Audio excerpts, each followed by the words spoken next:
Lyra Velshan stood before the mirror in her quarters and studied her reflection. Her violet skin glowed softly under the lights. Her 4 eyes blinked in sequence as she adjusted the ceremonial collar around her neck. Today, she would marry a human. The thought sat heavy in her chest like a stone. She was a commander in the Karathi Dominion fleet. She had fought in 12 major battles. She had earned her rank through blood and sacrifice. And now the High Council had reduced her to a political bargaining chip. The alliance with the Terran Confederacy was necessary. She understood this. The Vorthan swarm was growing stronger every cycle. They had already devoured 3 civilizations. The Kirathi could not face them alone. They needed the humans and their massive industrial capacity. They needed the Thon and their healing abilities. They needed the Archean and their advanced technology. But understanding something and accepting it were different things. A soft chime rang through her quarters. Her aide's voice came through the speaker. "Commander, the ceremony begins in 1 hour. Your transport is ready." Lyra took one last look at herself. She barely recognized the female staring back at her. She looked like a bride. She felt like a prisoner. The ceremony took place aboard the diplomatic station, orbiting Kirathi Prime. Representatives from 6 species filled the grand hall. Lyra walked down the central aisle with her head held high.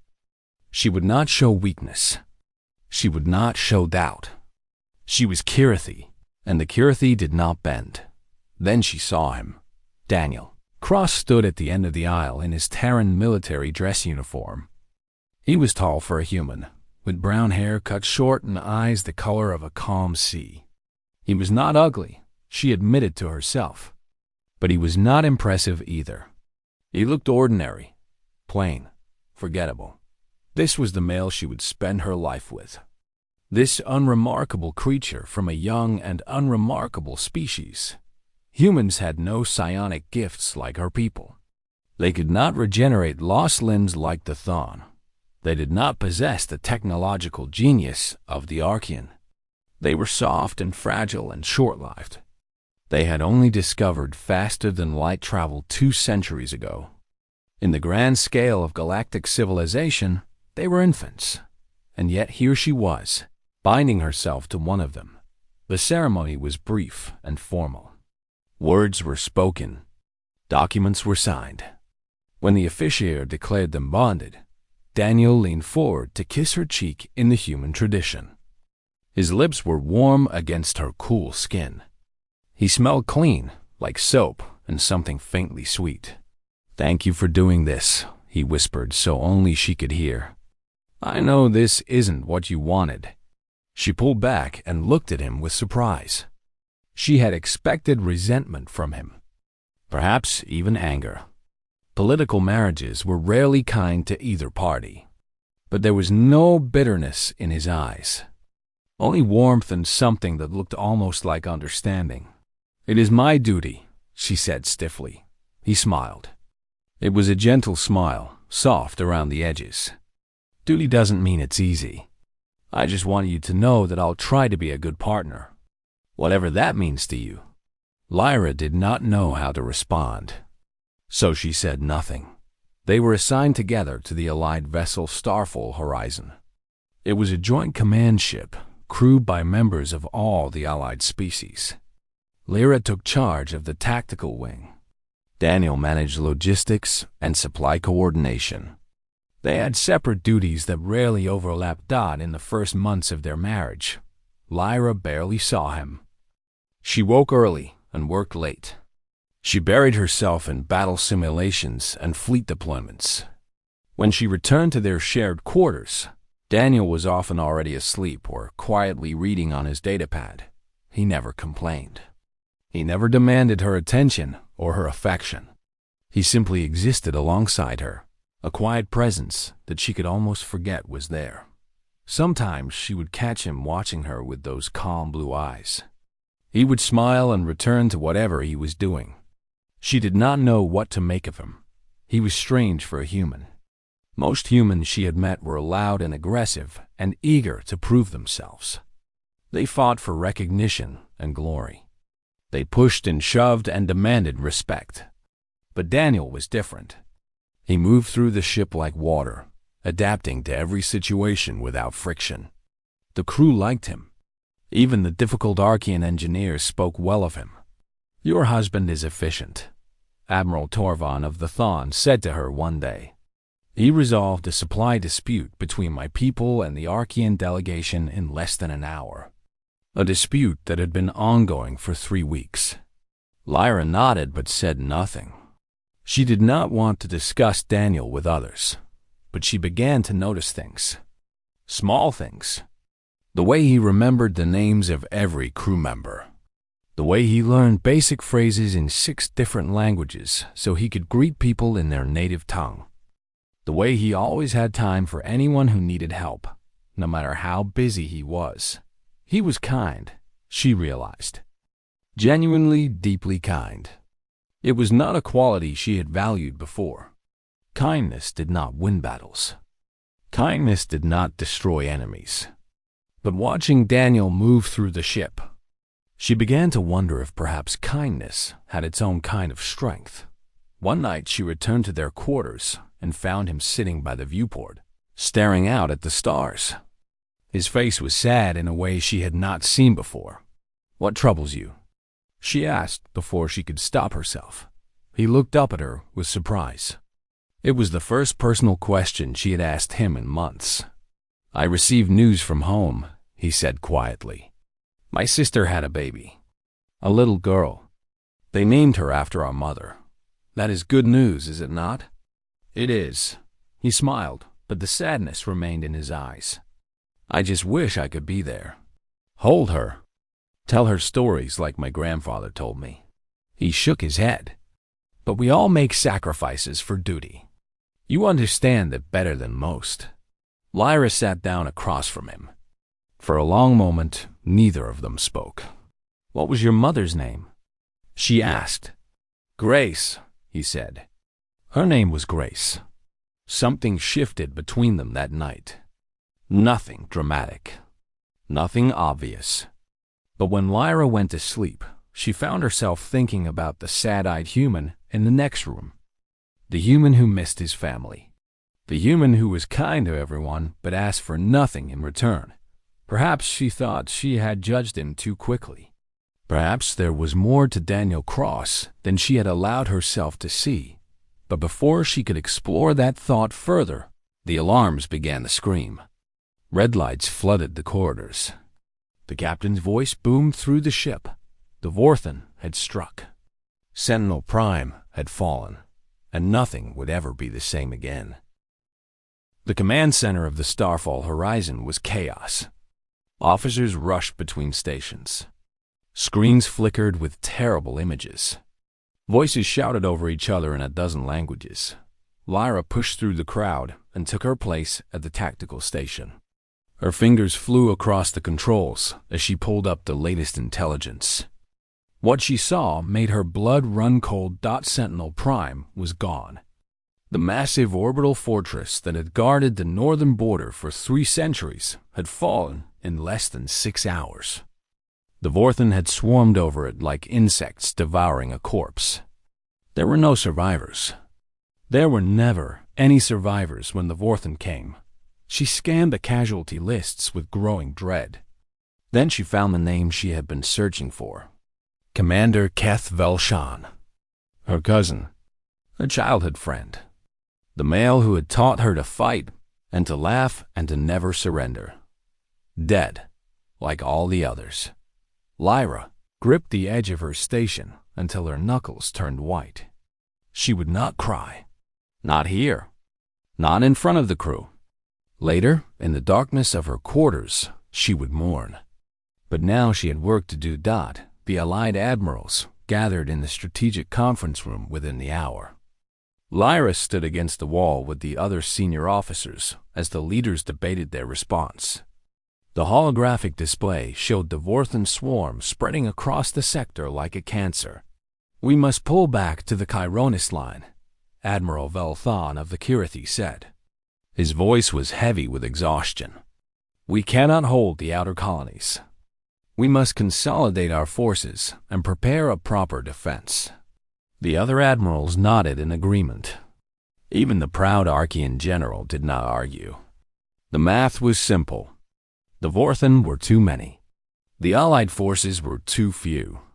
Strategic retreat was the only logical option. Then a quiet voice spoke from the back of the room. "What about Vareth IV?" Everyone turned. Daniel Cross stood near the door, a datapad in his hands. He looked out of place among the admirals and generals, a mere lieutenant commander in a room full of legends. "Vareth IV is a lost cause," Admiral Velthon said dismissively. "The Vorthen will reach it within 18 hours. There is nothing we can do." "There are 40,000 civilians on Vareth IV," Daniel said. His voice was still quiet, but something in it had changed. There was steel beneath the softness now. "The evacuation ships are ready, but they need 12 more hours to load everyone. If we retreat now, those people die. And if we stay, we die," the Archean general snapped. "The mathematics are clear. 40,000 lives are acceptable losses compared to the millions we could save by preserving our fleet strength." "Acceptable to whom?" Daniel asked. The room fell silent. Lyra watched her husband with new eyes. This was not the quiet, gentle man she had come to know. This was something else entirely. "I am not suggesting we commit the full fleet," Daniel continued. "But a small force could delay the Vorthen advance. Buy the evacuation ships the time they need. The civilians would escape. The main fleet would be preserved. A small force would be destroyed," Lyra said. She did not want to speak, but the words came out anyway. It would be a suicide mission. Daniel met her eyes. "Yes," he said simply. "It probably would be." The admirals exchanged glances. No one spoke. Finally, Admiral Velthon sighed. "If you can find volunteers willing to throw their lives away, Lieutenant Commander, I will not stop you. But do not expect any support from the main fleet. We have our own battles to prepare for." Daniel nodded. "Thank you, Admiral. That's all I ask." The meeting ended. The admirals filed out to prepare the retreat. But Lyra remained, watching as Daniel stood alone by the holographic display. He stared at the image of Vareth IV with an intensity that she did not understand. "You are going to die," she said flatly. He looked up at her and smiled. It was not a happy smile. "Maybe. Why?" She stepped closer to him. "Why throw your life away for strangers? These are not even your people. They are Thon and Karathi and Archean. They are nothing to you." "They are people," Daniel said. "That's enough. That is foolish. Probably." He shrugged. "But someone has to try, Lyra. Someone has to stand up and say that those lives matter. That we don't just abandon people because saving them is hard." He looked back at the display. "Maybe I'll fail. Maybe I'll die and it won't matter. But I'd rather die trying than live knowing I did nothing." Lyra did not understand him. She had trained her whole life to make the hard decisions, to sacrifice the few for the many, to accept losses as the price of victory. That was what commanders did. That was what leaders did. But Daniel was not a commander or a leader. He was a logistics officer, a man who organized supply lines and resolved petty disputes. He had no business leading a combat mission against the most terrifying enemy the galaxy had ever known. And yet, here he was, ready to die for strangers. "I am coming with you," she heard herself say. Daniel's eyes widened. "Lyra, you don't have to." "I know." She cut him off with a sharp gesture. "But I'm coming anyway. Someone needs to make sure you do not get yourself killed before the mission is complete." He stared at her for a long moment. Then he smiled again, and this time there was warmth in it. "Thank you." "Do not thank me yet," she said grimly. "We still have to survive." They gathered their volunteers over the next 6 hours. 3 human destroyers answered Daniel's call. their crews refusing to abandon the civilians. A squad of Thon warriors joined them, their honor demanding they stand against the darkness. Even a handful of Archean engineers volunteered, claiming they wanted to study the Vorthen up close. It was a pitiful force.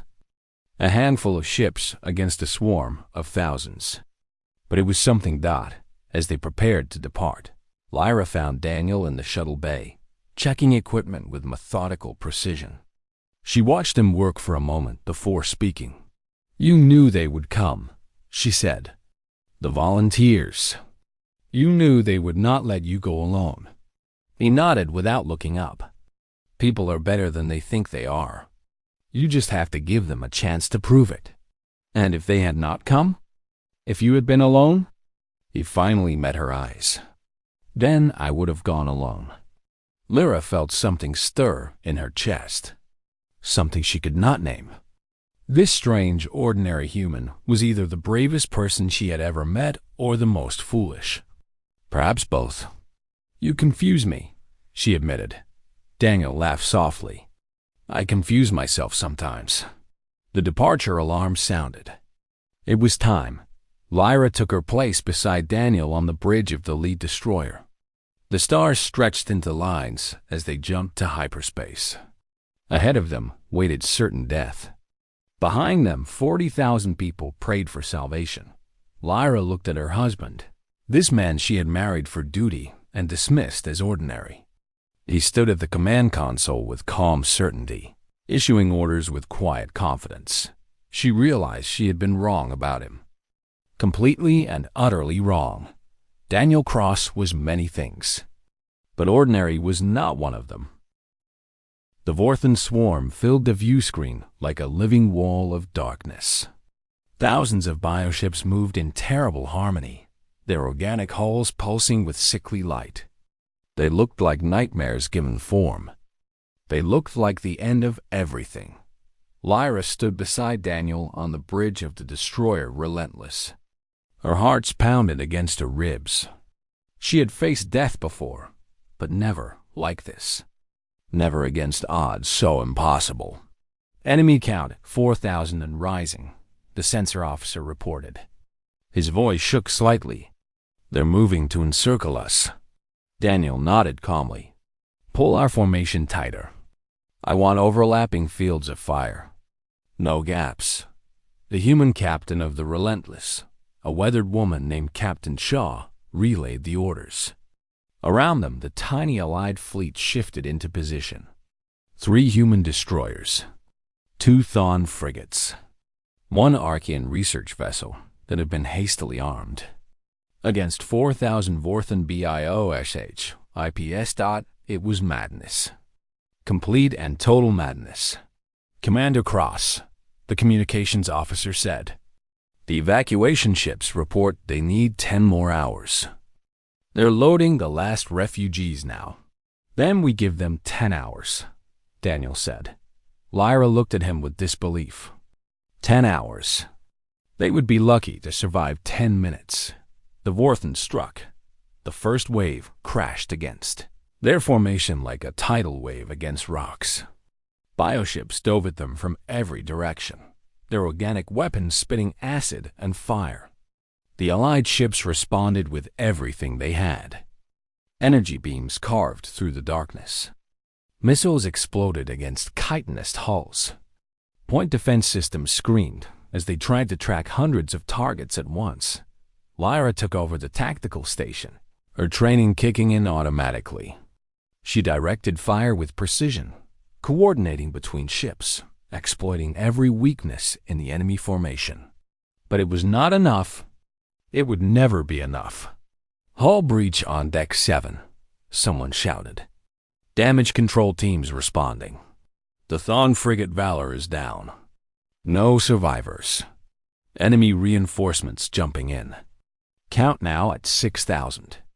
The situation was deteriorating rapidly. Lyra could see the mathematics clearly. They were losing ships faster than they were destroying enemies. At this rate, they would be overrun in less than an hour. But Daniel did not seem concerned. He stood at the center of the bridge, his eyes moving across multiple displays simultaneously. His lips moved silently as he processed information at an impossible rate. Then he spoke. "Captain Shaw, bring us about to heading 337. All ships, prepare to execute Maneuver Delta on my mark." The captain hesitated. "Sir, that heading takes us directly into their main formation." "I know." Daniel's voice was quiet but certain. "Trust me." Something in his tone made the captain obey without further question. The Relentless turned, her engines screaming as she dove toward the heart of the swarm. Mark. All 3 human destroyers fired their engines at maximum burn. They shot through the Vorthan formation like arrows through flesh. The aliens scattered in confusion, their coordination disrupted by the unexpected maneuver. And as they passed through, the destroyers released everything they had. Missiles and energy beams tore through the enemy ranks. When they emerged on the other side, nearly 100 Vorthan ships had been destroyed. "How did you know that would work?" Lyra demanded. Daniel glanced at her. "The Vorthan are hive-minded. They think as one. That makes them powerful, but it also makes them predictable. They expect their enemies to behave rationally, to maintain defensive formations, to fight conservatively. They don't know how to handle an enemy that charges straight at them. That is insane." "That's the human way of war," Captain Shaw said with a grim smile. "When you can't win by the rules, you throw out the rules." The battle continued. Hour after hour, Daniel guided the fleet through impossible situations. He read the swarm's movements before they happened. He found weaknesses that no one else could see. When conventional tactics failed, he invented new ones on the spot. Lyra watched in growing amazement. This was not the quiet logistics officer she had married. This was something else entirely. Something magnificent and terrifying. The other human crews fought with the same wild ferocity. When the destroyer Defiant lost its main weapons, her captain rammed a Vorthan Leviathan at full speed. The crew evacuated at the last second, their escape pods threading through the explosion as the Leviathan died.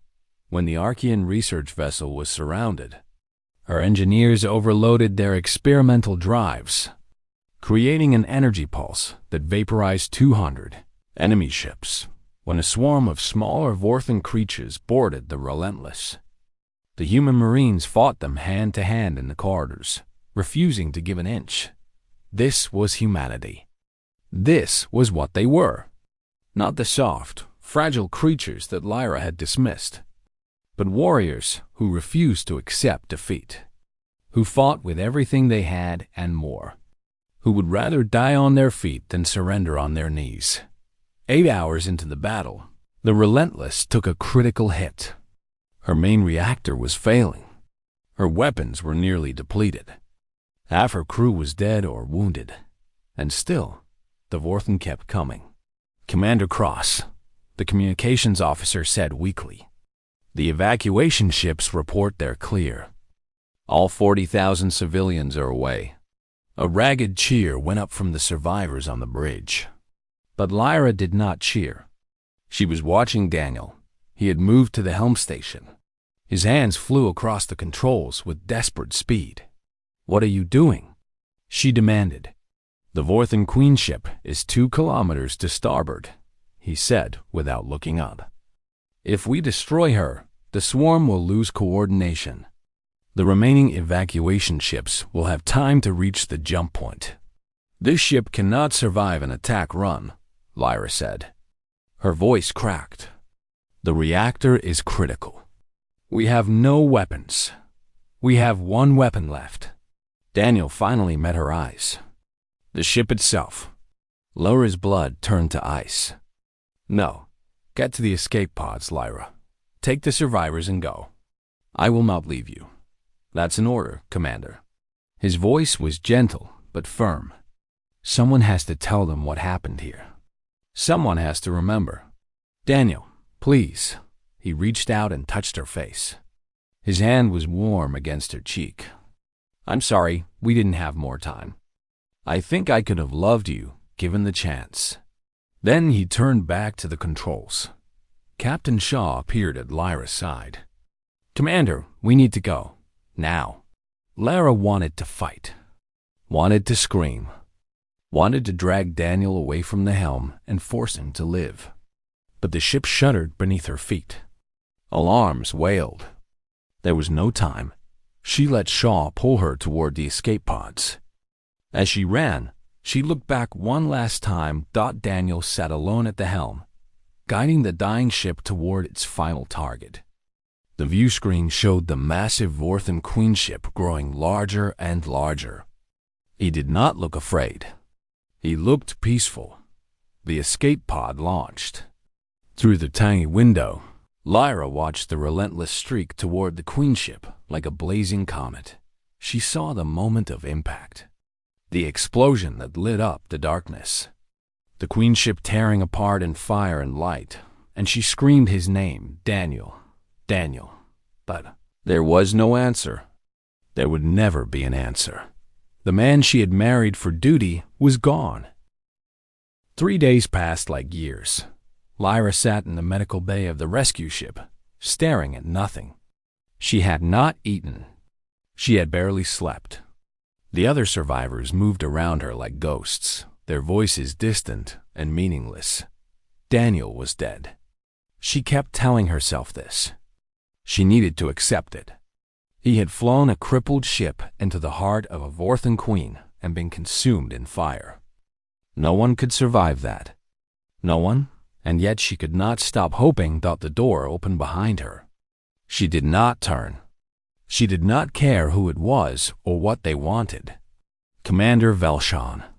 The voice belonged to Captain Shaw, one of the few senior officers who had survived. "You need to see this." "I need nothing," Lyra said flatly. "A scout ship found something in the debris field." Shaw's voice trembled slightly. "A life pod. It has human life signs." Lyra was on her feet before she knew she had moved. They took a shuttle to the scout ship. The journey felt endless. Lyra's heart pounded so hard, she thought they might burst. She barely breathed. She barely blinked. All she could do was stare at the airlock and wait. When the doors opened, she pushed past the medical team and ran.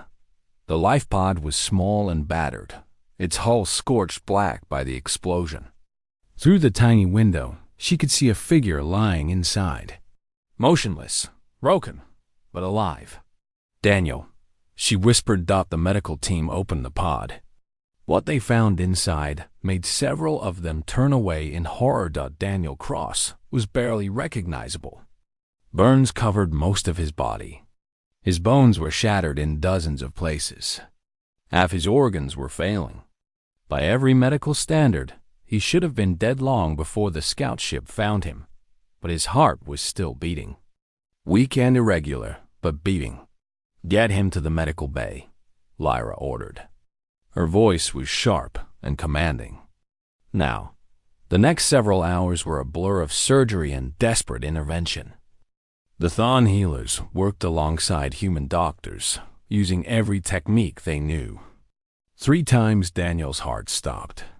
3 times they brought him back. Finally, as the artificial dawn broke over the rescue ship, the lead healer approached Lyra. "He is stable," the healer said slowly, "but I do not understand how. His injuries were catastrophic. A human should not be able to survive what he experienced. And yet his body is healing at a rate I have never seen before." "What do you mean?" "I mean that wounds which should take months to heal are closing in hours. Broken bones are mending themselves. His cellular regeneration has accelerated beyond anything in human biology." The healer shook her head in confusion. "It is as if his body has decided that death is not an option and is rewriting its own rules to make survival possible." Lyra entered the recovery room and sat beside Daniel's bed. He was covered in bandages and connected to dozens of machines. But beneath the wrappings, she could see it happening. The impossible healing. The defiance of biological law. She took his hand and held it gently. Over the following days, the strangeness only grew. The psionic sensitives among the Kurethi crew began reporting unusual readings around Daniel. Energy patterns that matched no known phenomenon. Quantum fluctuations in his neural pathways that the Archean scientists could not explain. It is as if he is becoming something else, one of the sensitives told Lyra in a hushed voice. Something more than human. Something more than any of us. Lyra thought about the old stories. The legends her grandmother had told her as a child. Tales of the Kelvoren, the deathless ascended. Beings who had faced true death and chosen to return. Who had passed through the void and come back changed. She had always thought they were just myths. Stories for children to explain the unexplainable. Now she was not so sure. On the seventh day, Daniel opened his eyes. Lyra was sitting beside him when it happened. One moment he was still and silent. The next, his eyes opened and fixed on her face. They were the same blue as before, but deeper somehow, older, as if they had seen things no living being should see. "Lyra," he said softly. His voice was rough from disuse. She tried to speak but could not. Tears she had been holding back for days finally broke free. She wept openly, clutching his hand like she would never let go. "I thought you were dead," she managed to say between sobs. "I watched you die.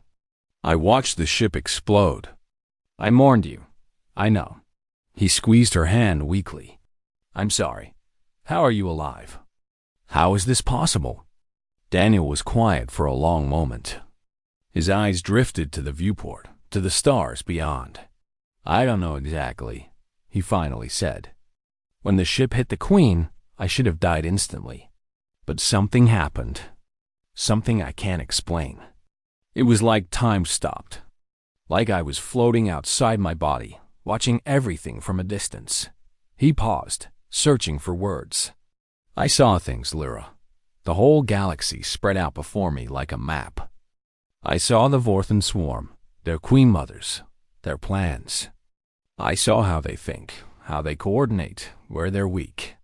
And I saw us, all the allied species, so small and fragile against the darkness." His eyes returned to her face. "Something asked me if I wanted to go. To let go and drift into whatever comes next. It would have been easy, peaceful. No more pain. No more struggle. What did you say?" I said no. A faint smile touched his lips. There was still work to do. People to protect. A wife I wanted to see again. Lyra felt her heart skip. He had never called her his wife before. Not like that. Not with such warmth. When I woke up in the life pod, I was different. I could feel it. Like my body had been rebuilt from the inside out. Like parts of me that were broken before had been fixed. Made stronger. He sat up slowly, ignoring the protests of the medical equipment. Lyra wanted to push him back down, to make him rest. But something in his eyes stopped her. Daniel stood. He should not have been able to stand. His legs had been shattered beyond repair just days ago. But he stood without pain, without effort. He walked to the viewport and looked out at the stars. And as Lyra watched, she saw it. A faint glow around him. Energy that seemed to radiate from his skin like heat from a fire. The psionic sensitives had been right. He was becoming something else. "The Vorthan are coming," Daniel said quietly. "All of them. The full swarm. Every queen mother, every bioship, every warrior. They know what we did at Vareth 4. They know that someone hurt them in a way they've never been hurt before. And they're afraid." He turned to face her. In his eyes, she saw galaxies reflected. Impossible depths that no human should possess. "I know how to stop them, Lyra. I saw it when I was dying. The way to end this war once and for all. But I'm going to need your help. I'm going to need everyone's help." Lyra stood and walked to stand beside him. This man who had been her husband in name only. This strange, wonderful, terrifying human who had traveled through death and returned as something new. "Whatever you need," she said. "I am with you." He smiled and took her hand. "Then let's go save the galaxy." The Gyronus expanse had never seen such a gathering of ships. Fleets from 7 civilizations filled the darkness between stars, their vessels stretching across millions of kilometers. The combined might of every free species in the galaxy stood ready for the final battle. And still, it did not seem like enough. Lyra stood on the bridge of the Allied flagship, watching the tactical displays with growing dread. The Vorthan swarm had arrived in numbers beyond imagination. Billions of bioships moved toward them in a wave of living darkness. Queen mothers the size of small moons drifted at the heart of the formation, their psychic presence pressing against the minds of every psionic creature in the fleet. This was the end. One way or another, the war would be decided here. Daniel stood at the center of the command platform, surrounded by holographic displays from every fleet. He had changed in the weeks since his resurrection. The glow that had once been faint now burned visibly around him, a corona of golden light that made him hard to look at directly. His voice carried across every ship simultaneously, as if he were speaking into the minds of every captain, every officer, every crew member. "This is Commander Daniel Cross to all Allied forces. The Vorthan have come to end us. They believe we are weak. They believe we will break. They believe they cannot be defeated." His eyes swept across the bridge. Lyra met his gaze and felt warmth spread through her chest. "They are wrong." The Vorthan struck first. Their forward element surged toward the Allied lines like a tidal wave of chitin and fury. Bioweapons fired in endless streams. The darkness lit up with explosions and death. The Allied fleet responded. Energy beams carved through enemy formations. Missiles found their targets. Fighter squadrons dove into the gaps between larger ships, their pilots fighting with desperate courage. But it was not enough. The Vorthan were too many. For every ship they destroyed, 10 more took its place. The Allied lines began to buckle. Then the Queen Mothers unleashed their psychic assault. A wave of mental energy swept across the battlefield. Kirathi sensitives screamed and collapsed. Thon warriors clutched their heads in agony. Even humans, with their limited psionic sensitivity, felt the crushing pressure against their minds. It was despair made manifest. It was the certainty of death pressing down on every living soul. But Daniel did not fall. He stood in the center of the bridge, the light around him blazing brighter than before. His arms spread wide as he absorbed the psychic assault like a sponge absorbing water. The pressure on the fleet eased.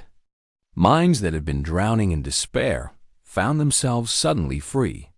"Keep fighting," Daniel commanded. His voice echoed across every ship. "Hold the line." The battle raged for hours. Allied ships fell by the thousands, but the Vorthan fell by the millions. Daniel guided the fleet with impossible precision, his mind touching every tactical network simultaneously. He saw patterns no one else could see. He found weaknesses in the swarm that should not have existed. But even his power had limits. The Queen Mothers were adapting, learning to shield themselves from his influence. The swarm was reorganizing, finding new ways to press their advantage. "We're losing the outer formations," Admiral Velthon reported grimly. "If this continues, we'll be overrun within the hour." Daniel nodded slowly.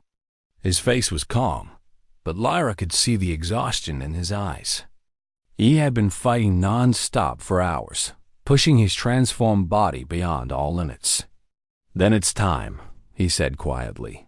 He turned to Lyra and crossed the bridge to stand before her. For a moment, he was not the battle deity the galaxy had begun to call him.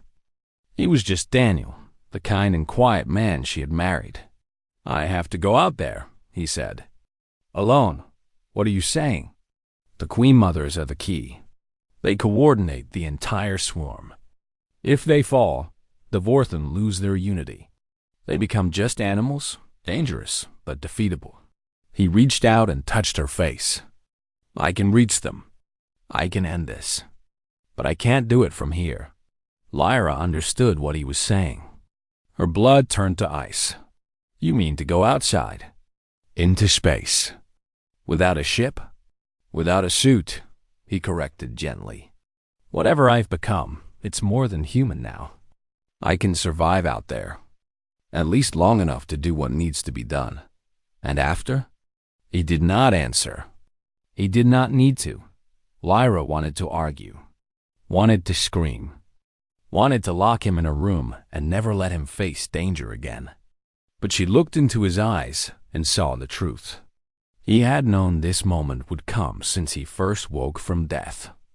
He had accepted it long ago. I will not say goodbye, she said fiercely. You will come back to me. He smiled and kissed her forehead. I'll try. Then he turned and walked toward the airlock. The crew watched in stunned silence as their commander cycled through without a suit. Lyra ran to the viewport, pressing her hands against the cold glass. She saw him float free of the ship, a tiny figure drifting in the endless dark. The golden light around him blazed like a small sun, and then he began to move. Daniel shot toward the Vorten swarm at impossible speed, leaving a trail of light behind him. Bioships turned to intercept him, but their weapons passed through him harmlessly. He was no longer bound by normal physics. He was something else entirely. He reached the first Queen Mother and plunged into her massive body. For a moment, nothing happened. Then the Queen Mother screamed, a psychic wail that echoed across the battlefield. Her bioship convulsed, twisted, and died. Daniel emerged from the other side, still blazing with light. He dove toward the next Queen Mother, and the next, and the next. The Vorten swarm fell into chaos. Without their queens to guide them, bioships crashed into each other. Attack formations dissolved. The crushing psychic pressure disappeared entirely. The Allied fleet surged forward, pressing their advantage. What had been a desperate defense became a rout. The swarm that had seemed unstoppable was fragmenting before their eyes. But Lyra's attention was fixed on the tiny point of light that was her husband. She watched as he destroyed queen after queen, each victory dimming his glow a little more. He was burning himself out, spending the energy that had kept him alive. When the last Queen Mother fell, Daniel drifted to a stop amid the wreckage. His light had faded to a faint shimmer. He was barely visible against the stars. Rescue shuttle now, Lyra commanded. Her voice broke. Get him back. The shuttle launched immediately. Lyra watched every second of its journey, her heart frozen in her chest. The crew worked in tense silence around her. The battle was won, but no one cheered. Everyone was watching the shuttle dot. It reached Daniel and pulled his limp body aboard. Life signs detected, the shuttle pilot reported. He's alive, barely. Lyra collapsed against the viewport, tears streaming down her face. 2 days later, Daniel woke in the medical bay. The glow was gone from his skin. The impossible power had burned away. He was mortal again, weak and fragile and human, but he was alive. Lyra was sitting beside him when his eyes opened. She had not left his side since the shuttle brought him back. We won, he said weakly. We won, she confirmed. The Vorten are scattered. They're no longer a threat. You saved everyone. We saved everyone, he corrected. I couldn't have done it without you. Without all of them. She took his hand and held it tightly. The galaxy is calling you the battle deity, she said. They're building statues, writing songs. You're going to be remembered for 1,000 years. Daniel laughed softly, then winced in pain. That seems a bit much. You descended upon the enemy like divine fire and destroyed them with the power of your will. They don't know what else to call you. He smiled up at her. What do you call me? Lyra leaned down and pressed her forehead against his.